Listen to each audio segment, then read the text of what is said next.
گھنے جنگل میں ایک لکڑہارا اپنی بیوی کے ساتھ رہتا تھا۔ لکڑہارا بہت محنتی تھا۔ وہ سارا دن محنت مزدوری کر کے بمشکل گزارا کر رہا تھا۔ ایک دن لکڑہارے کی بیوی بہت بیمار پڑ گئی۔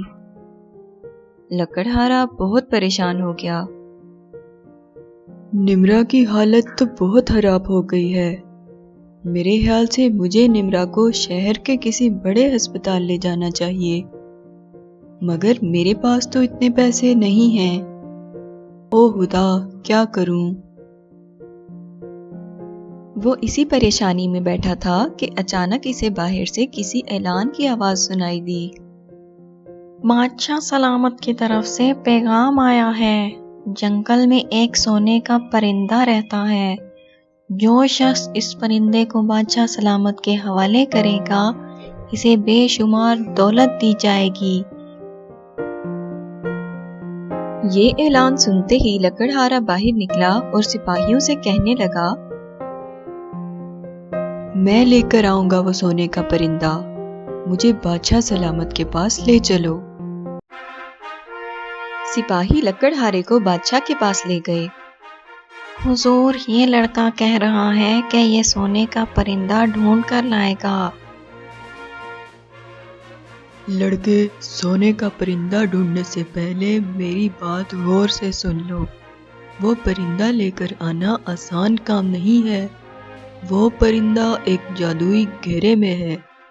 جو بھی اس جادوئی گھیرے کو پار کرنے کی کوشش کرتا ہے، مارا جاتا ہے۔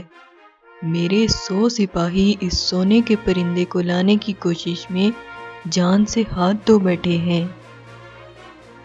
حضور، زندگی اور موت تو اللہ کے ہاتھ میں ہے۔ انشاءاللہ میں وہ سونے کا پرندہ لے کر ہی لوٹوں گا۔ مجھے اجازت دیجیے۔ یہ کہہ کر لکڑہارا وہاں سے چل پڑا۔ کیونکہ وہ جنگل میں ہی رہتا تھا، اس لیے اسے زیادہ تر جنگل کے راستے معلوم تھے۔ چلتا چلتا وہ گھنے جنگل میں جا پہنچا۔ اسے بھوک لگ رہی تھی۔ اس کے پاس ایک روٹی تھی۔ وہ ایک درخت کے نیچے بیٹھ گیا۔ ابھی وہ روٹی کھانے ہی والا تھا کہ وہاں سے ایک بڑھیا کا گزر ہوا۔ بیٹا، میں نے 3 دن سے کچھ نہیں کھایا۔ مجھے کھانے کو کچھ دے دو، ورنہ میں مر جاؤں گی۔ لکڑہارا رحم دل تھا۔ اس نے وہ روٹی بڑھیا کو دے دی۔ بہت شکریہ بیٹا، میں راستہ بھول چکی ہوں۔ کیا تم مجھے جنگل سے باہر چھوڑ دو گے؟ لکڑہارا سوچ میں پڑ گیا، کیونکہ اسے بڑھیا کو چھوڑنے کے لیے واپس جانا پڑ رہا تھا، اور وہ بڑی لمبی مسافت طے کر کے یہاں تک پہنچا تھا۔ اگر بڑھیا کو چھوڑنے گیا تو مجھے دوبارہ یہ مسافت طے کرنی پڑے گی، مگر یہ بیچاری ضعیف بڑھیا کہاں بھٹکتی پھرے گی؟ یہ سوچ کر اس نے بڑھیا کی مدد کرنے کا فیصلہ کر لیا۔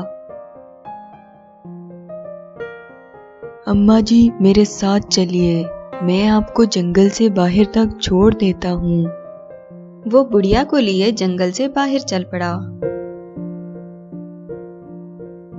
یہ لیجیے اماں جی، اب آپ اس ندی کے کنارے چلتی جائیے۔ تھوڑا ہی فاصلہ طے کرنے کے بعد آپ جنگل سے باہر ہوں گی۔ بہت شکریہ بیٹا، اللہ تمہارا بھلا کرے۔ لکڑہارا واپس جنگل کی طرف چل پڑا۔ کچھ آگے پہنچ کر اس نے دیکھا کہ ایک شیر کے جسم پر بہت سارے کانٹے چبھے ہیں اور وہ درد میں مبتلا ہے۔ مجھے اس کے جسم پر چبھے کانٹے نکال دینے چاہیے تاکہ یہ بیچارہ درد سے آزاد ہو سکے، مگر یہ تو شیر ہے، اگر اس نے مجھ پہ حملہ کر دیا تو؟